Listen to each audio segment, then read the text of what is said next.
Well, let's move on now to the next part of our webinar, which is looking at the variety of learning activities that we can choose from. You know, I like to tell people, or you've heard the phrase, variety is the spice of life.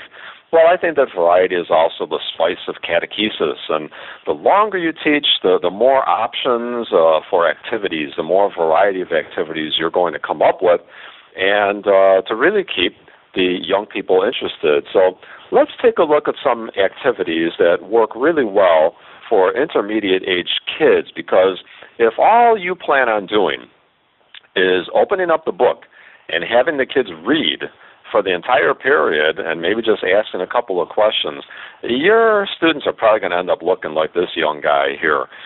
So we need to kind of break the color scheme and get out of the old color scheme, I should say, of just read, and look at some creative ideas. And so I'm going to share with you 10 strategies that work really well with the intermediate age kids. Okay?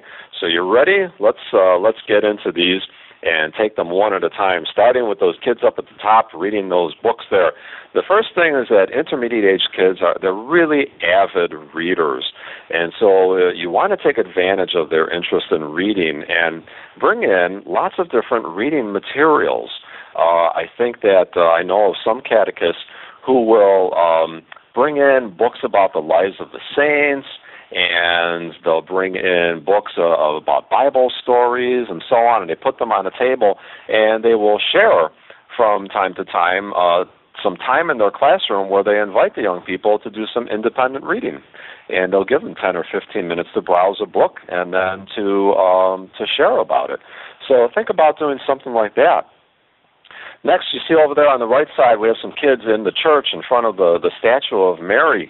I like to emphasize the need for hands-on activities, or what I call mini field trips. So instead of just talking about things we see in church, get them out of their chairs, walk them over to the church, and do a tour with them. You might invite a priest or a deacon to show them all the vessels and vestments that are used at Mass, and so that first-hand experience is really good at this age.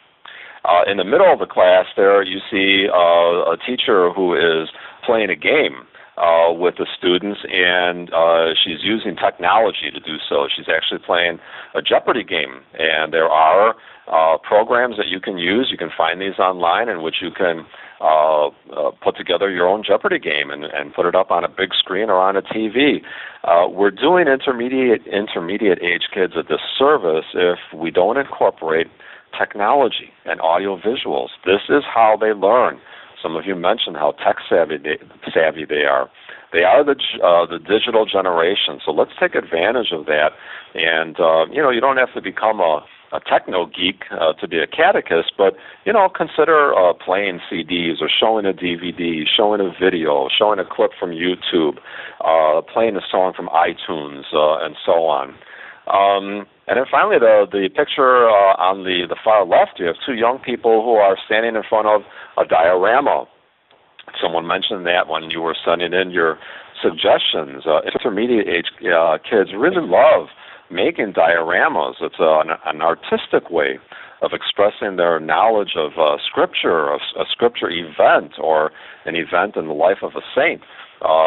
This particular diorama that these two young people are standing in front of is about the story where the people lowered the paralytic through the tiles of the roof so that Jesus could heal him. And so they did a nice job of showing that in a diorama.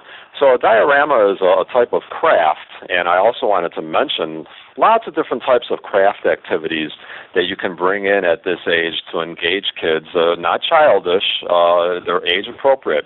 And you can find this in a book called 101 Crafts to help kids grow in their faith, and that is available from Loyola Press. So you might want to just jot that title down and explore it a little bit later on. Okay, we said we would take some time for questions, so I'm going to turn it over to Nick, and he's been rifling through them, and he's finding some that he always tries to stump me, I think. So, Nick, what do you got this time? Joe, it's only fair with the tongue twisters you give me on the poll questions. The first question we have is from Diane here, and she said, "What would be a good icebreaker for the first session for students to get to know one another and their teacher?" Oh, that's good. Icebreakers are a wonderful thing to do, and you can find lots of suggestions online. If you go and even just Google icebreaker activities, intermediate age, you're going to find lots of things. But one that I'm familiar with, which works really well, is inviting the kids to introduce themselves and then to come up with something that describes who they are by using the initial of their name. So, for example, Nick would say, "Hi, I'm Nick the Noble," or something like that. I would say that that I'm Joe. What's a good word that I could use there, Nick? Joyful. Joe the Joyful, okay? That's great. So you kind of go around and you have them do that, and then you invite the other kids to see if they can remember all the names. And so you say, okay, we've done 5 names. See if you can go back and say, okay, that's Nick the Noble, this is Joe the Joyful, and so on, going around the group. So that's a fun thing to do. But that's just one, and there's lots more that you can find. What else you got, Nick? All right, we have one from Mary here. I think this is an issue that every catechist deals with. How do you handle the class clown? All right, the class clown. That wasn't you, Nick, was it? Not often. Okay. Well, every class is going to have the one young guy or young lady who decides that they want to make everyone laugh. Sometimes those kids can be really refreshing. And don't try to come down too hard, because there are some times that you can really use that kid as leverage to lighten up the mood in class.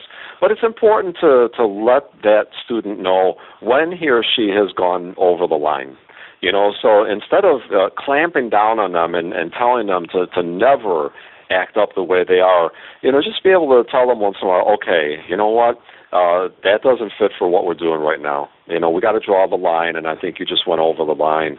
We're going to be looking at discipline suggestions in just a few minutes, and I think you'll find a few more things.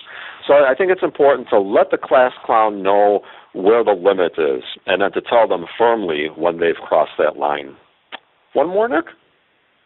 All right, Joe. We've got one from Barbara. It says, when you only have 60 minutes, how can you incorporate prayer, Old Testament study, vary your activities, and cover enough material for them to gain perspective on the Old Testament by the end of the year? I know it sounds like an impossible task, Barbara, and it is very hard. It's a very challenging task. That is where you need to focus in on, if you're teaching a scripture event or a story, to really just focus in on what is that event all about. Take the 10 or 15 minutes to read the story, whether from the textbook or from the Bible itself. Another 10 or 15 minutes perhaps to do an activity that brings that same story to life and reinforces the concept that was taught. Another 10 minutes or so to pray reflectively on the scripture story. So you see what I'm saying, that you're doing a variety of activities, but they're all on the same story. They're all on the same theme. So in a sense, you're only teaching one thing, but you're coming at it in a variety of ways. Like Christian said, and when he described his class, we're going to be doing a variety of activities, but they're all revolving around the same thing. You're not moving on from one idea to another, simply another way of hammering home the same concept. Okay, good questions, folks, and I'm going to be responding to those questions on my blog in the days and weeks to come. I'm going to gather up the ones from last week and this week and next week and kind of do them all in one big shot.